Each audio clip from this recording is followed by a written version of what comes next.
నమస్తే, welcome back to my channel. ఈరోజు మనం చూడబోతున్న రెసిపీ చికెన్ గీ రోస్ట్. దానికోసం నేను ఫస్ట్ ఎండుమిరపకాయలు తీసుకున్నానండి. దీంట్లో మనం కారం ఏమి వాడము. సో ఎండుమిరపకాయలు మీ స్పైస్ లెవెల్స్కి తగినన్ని ఎండుమిరపకాయలు తీసుకోండి. దాంతోపాటు 1 టేబుల్ స్పూన్ ఆఫ్ ధనియాలు అండ్ దాంతోపాటు కొంచెం ఒక 1/2 table spoon to 1 table spoon తీసుకున్న చికెన్ క్వాంటిటీని బట్టి జీలకర్ర తీసుకోండి. అండ్ ఒక 15 to 20 మిరియాలు, అంటే ఓన్లీ ఈ మిరియాలు అండ్ ఈ ఎండుమిరపకాయలతోనే మనకి ఫ్లేవర్ ఏదైతే ఘాటు ఉంటుందో అది వీటితోనే రావాలన్నమాట. సో మిరియాలు కూడా తీసుకున్నా. కొంచెం అంత సోంఫ్ కూడా ఒక 1/2 స్పూన్ టు 1 స్పూన్. ఈ మసాలా పౌడర్ అనేది depends upon your quantity of your chicken అనమాట. నేను తీసుకుంది ఒక 1/2 kg ఆఫ్ చికెన్ కోసం. మేబీ అది 1/2 kg ఆర్ 1/2 kg కన్నా కొంచెం తక్కువ, ఒక 350 to 400 grams అలా ఉండొచ్చు. సో ఇప్పుడు ఇవన్నీ కూడా మనం డ్రై రోస్ట్ చేస్తున్నాము. ఎండుమిరపకాయలు, ధనియాలు, మిరియాలు అండ్ జీలకర్ర అండ్ కొంచెం అంత సోంఫ్. సో వీటన్నిటిని కూడా మనం చక్కగా డ్రై రోస్ట్ చేసుకోవాలి.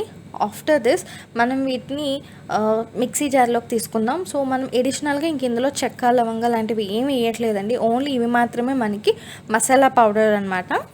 సో దాంతోపాటు నేను కొంచెం అంత మెంతులు వేసాను. ఒక 1/2 టేబుల్ స్పూన్ అంత మెంతులు వేసుకున్నాను. సో మెంతులు కూడా అంటే మనకి ఒకలాంటి ట్యాంగీ ఫ్లేవర్స్కి యూస్ చేసినప్పుడు కొంచెం మెంతులు యాడ్ చేసుకోండి. లైక్ మనం పులుసులో వాటిలో కొంచెం మెంతులు వేస్తాం, అది ఒక డిఫరెంట్ టేస్ట్ని ఇస్తుంది. సో దీంట్లో కూడా కొంచెం అంత ట్యాంగీ ఫ్లేవర్స్ యాడ్ అవుతాయి.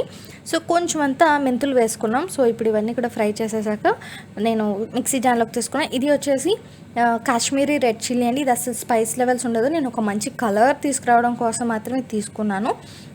సో మీరు అది ఆప్షనల్, కంప్లీట్లీ ఆప్షనల్. అండ్ దాంతోపాటు ఒక 2 టేబుల్ స్పూన్స్ ఆఫ్ కర్డ్ తీసుకుంటున్నాను, పెరుగు.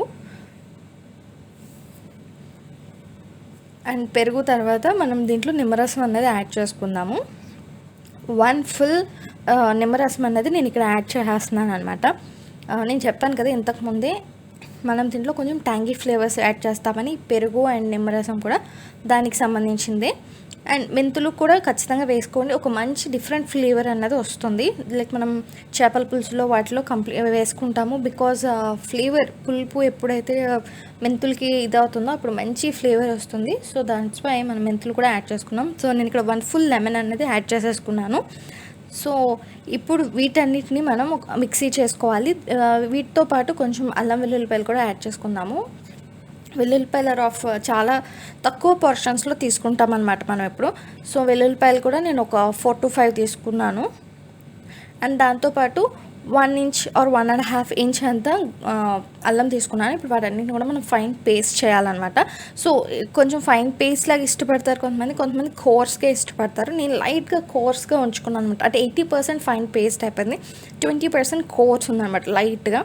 సో నెక్స్ట్ నేను చికెన్ తీసుకున్నాను, దానికి సరిపడంత సాల్ట్ అయితే యాడ్ చేశాను. ఇంకా నెక్స్ట్ మనం దాంట్లో పేస్ట్ మనం ఏదైతే చేసి పెట్టుకున్నామో ఎండుమిరపకాయలు, ధనియాలు ఇవన్నీ వేసి ఆ పేస్ట్ని ఇప్పుడు ఈ చికెన్లో వేసుకుని యాడ్ చేసుకున్నాను. అండ్ దీంట్లో నేను కొంచెం అంతా పసుపు కూడా వేసేసుకున్నాను.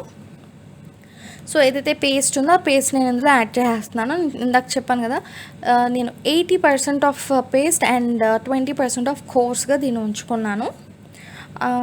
బిట్ ఆ ధనియాలు అవి మనకి తగులుతున్నప్పుడు ఆ ఫ్లేవర్ అన్నది కంప్లీట్గా డిఫరెంట్ ఉంటుందండి. సో కొంతమందికి అది ఇష్టం ఉంటుంది, కొంతమందికి నచ్చదు. నచ్చిన వాళ్ళు కంప్లీట్గా ఫైన్ పేస్ట్ చేసుకోండి, నచ్చిన వాళ్ళు కొంచెం కోర్స్గా ఉంచుకోండి. లిటిల్ ఎక్కువ కూడా ఉంచుకోకూడదు.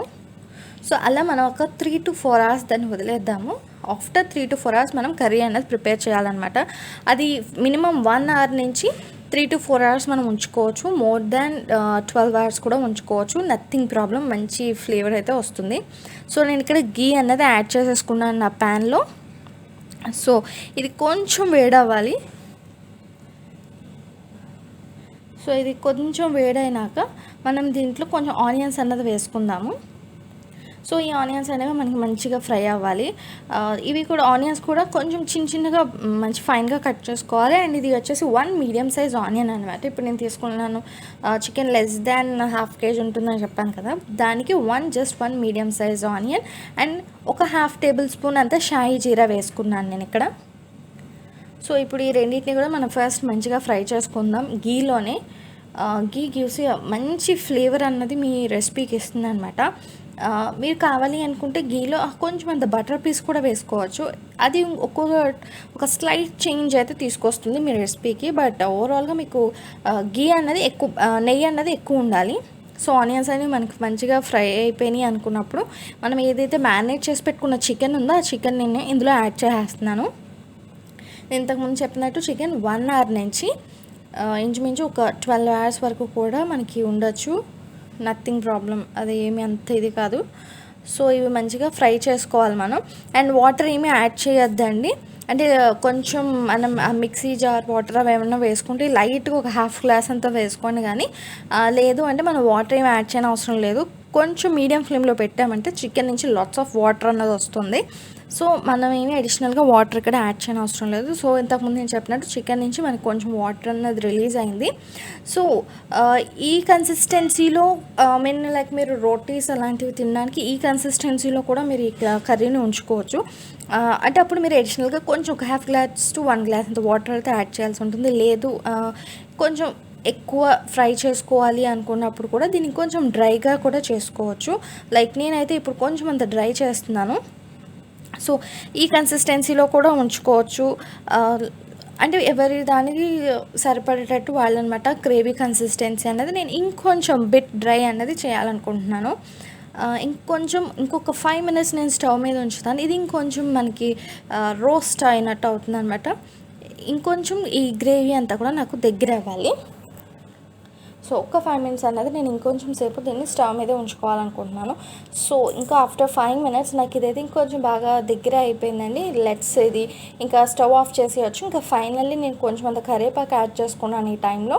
అండ్ స్టవ్ అనేది ఆఫ్ చేసేసుకుంటున్నాను. ఈ టైంలో మనం కొంచెం కరివేపాకు యాడ్ చేసేసి స్టవ్ ఫ్లేమ్ అనేది ఆఫ్ చేసేస్తే ఆ ఫ్లేవర్ అనేది చాలా డిఫరెంట్గా ఉంటుంది, చాలా టేస్టీగా కూడా ఉంటుంది. అండ్ ఇది రెడీ టు సర్వ్ అనమాట. అండ్ సో ఇప్పుడు నేను దీన్ని ఫ్లేమ్ అయితే ఆఫ్ చేసేసుకుంటున్నాను. అండ్ దీని ఇంకా సర్వింగ్ కూడా చేసేసుకుంటున్నాను.